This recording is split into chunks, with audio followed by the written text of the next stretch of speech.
అధికార పార్టీలో ఉన్నటువంటి మహిళలు ఎందుకు రెస్పాండ్ అవ్వట్లేదు అనే మేజర్ ప్రశ్న ఒకటి వస్తుంది. ఎందుకనంటే ఎవరికి వాళ్ళు సంచులు నింపుకునే పొజిషన్స్ లో ఉన్నారు. మొన్న రీసెంట్ గా మనం క్రిషాంక్ అన్నని చూసినాం. అన్న ఏమని మాట్లాడిండు, సీతక్కని ఆ ఫోన్ స్కామ్ గురించి ప్రశ్నించిండు.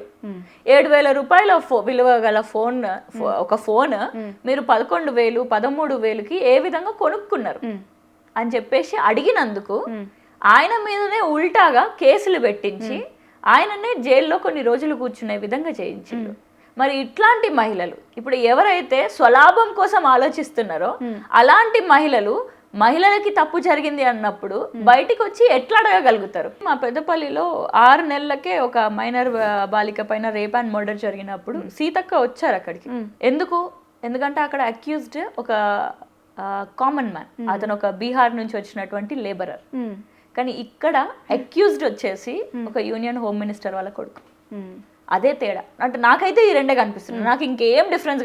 అక్కడ ఎందుకు వచ్చింది సీతక్క, ఇక్కడ ఎందుకు రాలేకపోయింది?